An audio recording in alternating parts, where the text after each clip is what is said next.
Une question qui nous revient assez régulièrement est quels moyens de contraception utiliser?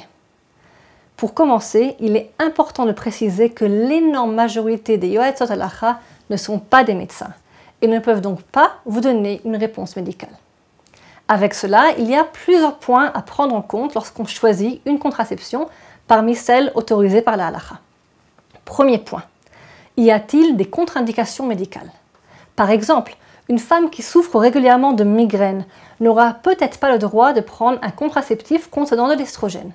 Parlez-en avec votre médecin. Deuxième point, la durée.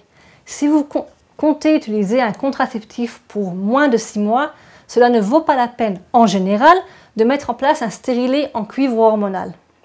Troisièmement, que préférez-vous? Il y a des femmes qui préfèrent les hormones parce que ceci leur donne un certain contrôle sur leur cycle. D'autres, par contre, réagissent très mal aux hormones ou sont contre le principe même et du coup ne choisiront pas une contraception contenant les hormones. Mais le plus important aux yeux de la Yoetzet Halacha est de savoir quelles sont les répercussions halachiques de chaque moyen de contraception. Par exemple, si vous mettez en place un stérilet hormonal ou utilisez une pilule ne contenant que de la progestérone, il faut savoir que le plus souvent, depuis le début de l'utilisation, et ce pendant parfois de longs mois, il risque d'y avoir des saignements plus ou moins importants et qui peuvent ou non vous rendre nida. Bien connaître les halachot des tâches est donc primordial dans ce cas.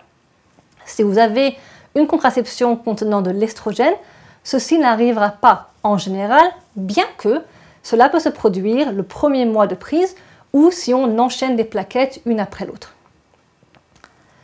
Enfin, si vous choisissez un stérilet en cuivre, celui-ci va souvent rallonger la période des règles. Et il est important de décider avec votre mari si la période raccourcie qui est maintenant entre vous deux est suffisante ou non. Bref, vous l'aurez compris, il n'est pas toujours possible de trouver un contraceptif qui réponde pile à vos attentes et il faudra donc faire des choix et revoir comme il faut les halachot concernant ces différents moyens de contraception. Alors, nos conseils? Avec votre mari, vérifiez ensemble ce que vous pouvez utiliser. Vous pouvez vous faire aider par votre gynécologue, votre sage-femme ou même par nous.